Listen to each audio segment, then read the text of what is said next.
Neste segundo colóquio, problematizamos a formação do professor no ensino tecnológico, apresentando os relatos de vida de 3 mestrandos do MPET.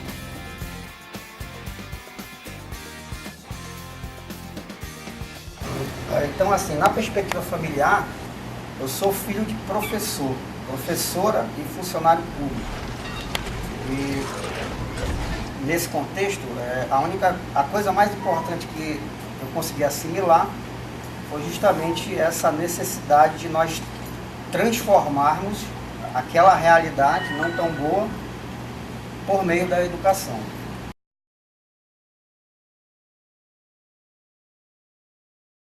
Na escola, vindo dessa questão ontológica de ser filho de professor, eu sempre tive uma intenção de ser o melhor possível. Não é numa intencionalidade de me promover, mas de valorizar cada segundo ali naquele processo de interação. Eu tenho uma coisa que eu gosto de falar para meus alunos, eu destaco, é a professora Maria da Conceição Leal, professora de História. Foi a professora que me mostrou que a construção de uma avaliação, de uma prova, pelo contato com uma prova discursiva, onde eu precisava produzir um texto sobre o conhecimento que eu tinha ora decorado, né? E mais do que isso, ela me fazia responder ali, escrevendo, sobre a análise, né, da perspectiva social que aquele evento da história causou nas sociedades da época. Isso foi marcante, né, nesse início da minha carreira. Na escola técnica,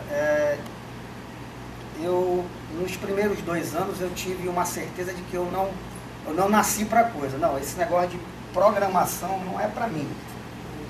Eu detesto esse negócio. Como é que eu vou pensar de forma abstrata? Eu tinha dificuldade de abstração, realmente, né? E é uma disciplina que você precisa desse poder de abstração. Mas persistir, né? Eu destaco nessa época o professor Fernando Queiroz. Sempre me disse o seguinte: cara, o melhor programador não é o que sabe muita lógica, é o que tem mais persistência. O curso técnico me oportunizou a entrada no mercado de trabalho. Toda a minha formação posterior, em nível superior, foi em razão das demandas que o meu atual emprego, né, ou trabalho, me exigia. Então eu não planejei a minha vida acadêmica. Na verdade, foi o resultado dos eventos profissionais, né, que é o 4º bloco, que eu iniciei no processo de estágio, né, o qual hoje eu defendo muito.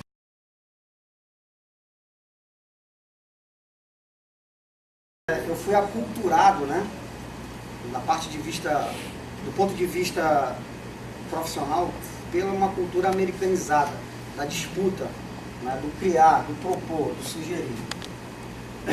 E nesse processo, eu fiz a primeira graduação em processamento de dados e não atuei, após formação, na empresa, nessa área. Eu precisei sair dessa empresa para uma outra empresa, né, num projeto da UFAM, com o grupo Promon. Não deu certo lá, né, todo mundo foi demitido. O importante dessa experiência no projeto UFAM é que lá, naquele momento, eu tive a oportunidade de começar a minha vida docente. Então, inicialmente nas disciplinas de eletricidade, por conta da minha atuação no distrito como técnico de hardware, né, não era nem oriundo da formação de processamento de dados.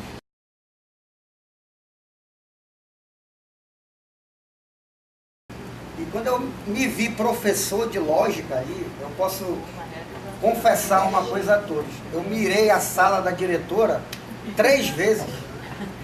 3 vezes eu mirei para pedir desligamento, porque eu não aguentava mais aqueles alunos me cobrando conhecimento sobre lógica e sobre programação, que naquele momento eu não estava preparado para ministrar, né? O garoto estava me perguntando questões após a 2ª aula, né, do final do livro. E eu ainda estava estudando para o 1º bimestre. Eu falava, mas cara, por que tu está me perguntando sobre ponteiro? A gente nem chegou lá, o professor já lia o livro todo. Quer dizer, eu me sentia ali incapaz. E mais uma vez, né, eu precisei da resiliência. Eu tive que reconstruir a minha perspectiva de atuação como docente. Enfim, então, eu considero que a partir dessa reflexão é que eu comecei a pensar sobre o conceito de ser professor.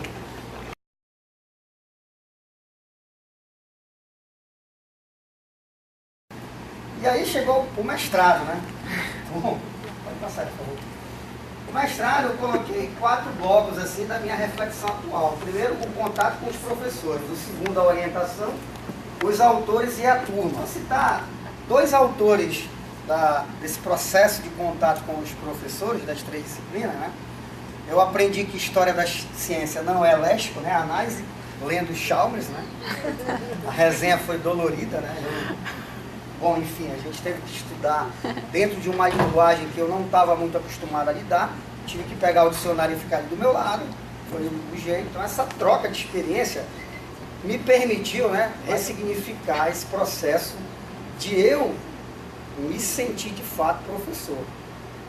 Eu achava que ser professor no ensino técnico basicamente se resumia a eu conhecer daquela técnica. Eu tivesse muito conhecimento daquela técnica, eu tinha sucesso. Mas eu estou refletindo muito sobre isso nesse momento.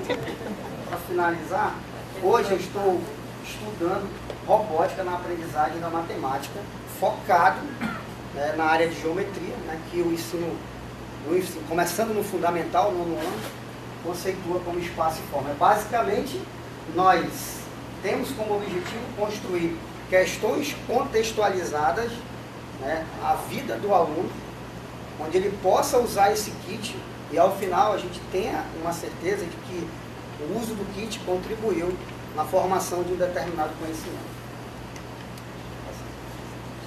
Ok, é isso.